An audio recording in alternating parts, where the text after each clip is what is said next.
Teman-teman, semua, saya izin izin share ya. Assalamualaikum warahmatullahi wabarakatuh. Alhamdulillah. Selamat siang, salam sejahtera untuk kita semua.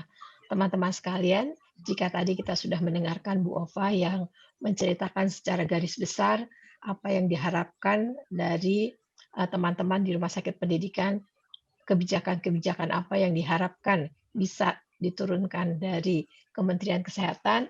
Saat ini saya diberikan tugas untuk menceritakan secara detail bagaimanakah caranya agar bisa menjadi guru besar yang tujuannya antara lain juga meningkatkan daya saing rumah sakit kita di area global. Ini adalah pertanyaan yang sering sekali diungkapkan oleh para dosen di rumah sakit pendidikan. Pertanyaannya adalah, apakah harapan rumah sakit pendidikan kepada saya? Apakah saya cukup melayani pasien, melakukan operasi, kemudian pulang, dan besok kembali lagi? Dan kedua, apakah manfaat saya meniti karir sebagai dosen? Lebih baik berpraktek di luar, atau memang saya harus meniti secara detail atau secara baik bagaimana menjadi dosen yang bagus. Kemudian bagaimanakah caranya mencapai jenjang tertinggi sebagai guru besar? Jangan sampai begitu kita pensiun, kita baru mengatakan, "Aduh, harusnya saya dulu guru besar tuh, bagaimana saat ini mencapainya?" Ini kurang lebih pertanyaan yang mungkin bergejolak di hati teman-teman. Sebetulnya untuk mencapai karir dosen dan mencapai jenjang tertinggi yaitu guru besar, ada beberapa tahapan yang teman-teman harus lalui. Sebagian tahapan bisa dikerjakan di universitas bekerja sama dengan rumah sakit pendidikan, yaitu dari asisten ahli dan lektor. Ya. Sementara untuk lektor kepala sampai menjadi guru besar, ini merupakan suatu pekerjaan yang harus kita mintakan izinnya kepada Kemendikbud maupun Kementerian Kesehatan. Jadi kalau teman-teman ingin langsung menjadi guru besar, tampaknya untuk kebijakan yang sekarang tidak bisa. Tetapi paling tidak teman-teman harus meniti, entah menjadi asisten ahli untuk pertama kali, menjadi lektor pertama kali, atau menjadi lektor kepala pertama kali, tetapi harus ada jenjang karir sebagai dosen yang harus kita titi sebelumnya. Kemudian untuk menaik pangkat menjadi lektor kepala dan guru besar, ada beberapa kebutuhan angka kredit yang teman-teman harus penuhi. Karena kalau tanpa pemenuhan angka kredit ini kelihatannya sangat tidak mungkin kita bisa mencapai jenjang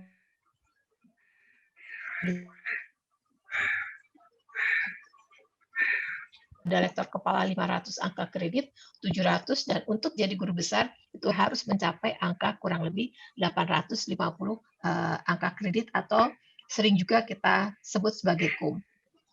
Nah, kebutuhan angka kredit untuk mendapatkan atau untuk mengusulkan diri menjadi guru besar, ada komponen-komponen yang harus teman-teman penuhi. Pertama adalah komponen pengajaran, penelitian, pengabdian masyarakat, dan juga penunjang.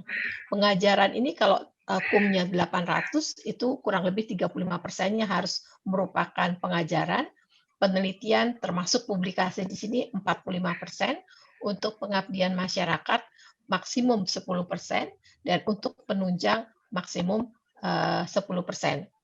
Namun demikian, kalau kita perhatikan nanti, angka kredit yang saat ini ada tampaknya belum memperhatikan kinerja kita sebagai pendidik klinik, belum memperhatikan keahlian maupun inovasi-inovasi yang teman-teman kerjakan untuk memecahkan masalah-masalah klinik, baik untuk level nasional maupun internasional.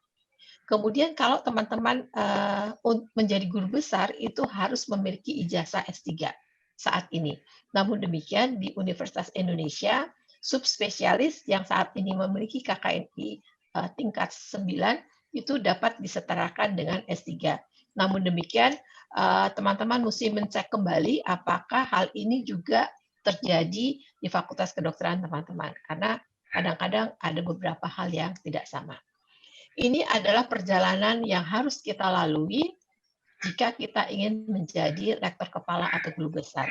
Pertama adalah kita harus memiliki KUM pendidikan, penelitian, dan yang tadi saya sebutkan, kemudian itu direview, oleh teman sejawat kita. Hasil reviewnya ini dikirimkan kepada kepala departemen beserta dengan kelengkapannya, kemudian dikirimkan ke dekan. Oleh dekan, dekan akan memberikan penilaian itu melalui tim penilai angka kredit yang merupakan bagian dari Dewan Guru Besar, dan hasil penilaian tersebut akan diplenokan di Dewan Guru Besar. Hasilnya dikirimkan kembali ke ke dekan. Setelah itu, dekan akan memintakan izin kepada rumah sakit pendidikan. Dalam hal ini kita meminta izin kepada Direktur Rumah Sakit Cipto Mangunkusumo, apakah calon kita ini diizinkan atau mempunyai hal-hal yang tidak baik sehingga tidak diizinkan mencapai jabatan lektor kepala ataupun guru besar. Setelah mendapatkan izinnya, maka dekan akan bersurat kepada rektor. Oleh rektor, berkas ini akan dikirimkan kepada tim penilai DGB Universitas Indonesia, kemudian dirapatkan hasilnya. Setelah hasilnya baik, dikirim ke rektor. Bila hasilnya tidak baik, ini tetap juga dikirim ke rektor, dikembalikan ke dekan, dikembalikan ke DGB, dan dikembalikan lagi ke individunya. Jika usulan kita ini bagus, memenuhi angka kredit dan memenuhi berbagai macam hal yang diinginkan, maka berkasnya akan dikirim ke Dikti. Di Dikti ada tim penilai Dikti lagi, kemudian dirapatkan. Setelah itu baru dikeluarkan SK-nya, SK tersebut dikirim ke rektor, barulah kita mendapatkan surat keputusan menjadi lektor kepala ataupun menjadi guru besar. Secara umum ini ada beberapa persyaratan yang harus teman-teman penuhi. Pertama tentu saja memenuhi angka kredit yang tadi saya sampaikan. Kemudian teman-teman harus memiliki sertifikasi dosen. Sertifikasi dosen ini merupakan sebuah keharusan. Kemudian kita bisa mendapatkan NIDK, nomor induk dosen khusus. Kemudian teman-teman harus memiliki jenjang akademik sebagai S3 atau subspesialis di Universitas Indonesia misalnya. Kemudian minimal memangku jabatan fungsional terakhir itu 2 tahun. Jadi dari lektor menjadi guru besar, 2 tahun menjadi lektor kepala, baru bisa menjadi guru besar. Tidak bisa hari ini SK-nya keluar, bulan depan atau tahun depan langsung menjadi guru besar. Karena dianggap 2 tahun ini adalah waktu yang minimal yang teman-teman butuhkan untuk mengumpulkan KUM dari rektor kepala menjadi guru besar. Kemudian ini beberapa hal yang dibutuhkan. Pertama, pernah membimbing S3, pernah menguji mahasiswa S3, pernah menjadi reviewer, dan mempunyai reputasi nasional maupun internasional yang baik. Kemudian, mengingat kita tidak mengukur atau tidak memperhitung keahlian dan inovasi klinik, maka saya mengusulkan antara lain ini. Untuk menjadi guru besar dengan memperhatikan komponen-komponen klinik, paling tidak teman-teman kita harapkan mempunyai pengakuan nasional maupun internasional untuk peran leadership maupun reputasi di bidangnya. Kemudian teman-teman mempunyai keahlian yang memperbaiki atau menyebabkan perubahan ke arah lebih baik dari pelayanan. Antara lain misalnya mengembangkan inovasi berupa pendekatan diagnostik, terapi, aplikasi teknologi, model of care yang memperbaiki kualitas pelayanan. Antara lain juga dengan mengembangkan bidang baru, melakukan inovasi dalam terapi, dalam prosedur, dalam teknologi yang terbukti memperbaiki kualitas pelayanan. Mengembangkan protokol, membuat panduan yang mempengaruhi atau mengubah standar pelayanan, menjadi visiting professor, menjadi ketua ataupun wakil dari organisasi profesi di bidangnya, baik itu nasional maupun internasional, menjadi konsultan di area klinik yang teman-teman geluti, menjadi editor di bidangnya, menjadi komite, atau mendapatkan penghargaan terhadap kontribusi maupun inovasi teman-teman di bidang kliniknya. Kemudian ada komponen keilmuan yang dapat berupa publikasi, riset original, buku teks, menulis di buku teks, di chapter, atau melakukan review di bidangnya, menulis protokol atau pedoman untuk pasien, dan melakukan publikasi yang mencerminkan bagaimana dampak inovasi dalam pelayanan maupun clinical outcome yang telah teman-teman kerjakan.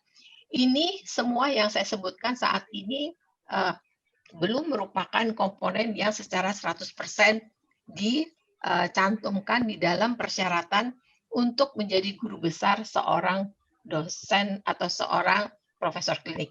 Namun mudah-mudahan kita bisa membuat protokol yang memungkinkan hal ini terjadi sehingga lebih apa-apa yang teman-teman kerjakan itu menjadi lebih lebih aplikatif.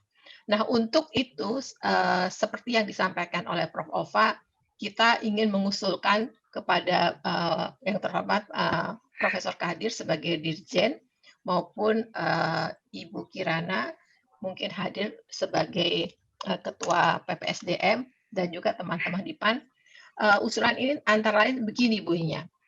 Kita memiliki dosen di rumah sakit pendidikan yang disebut sebagai dosen pendidik klinik.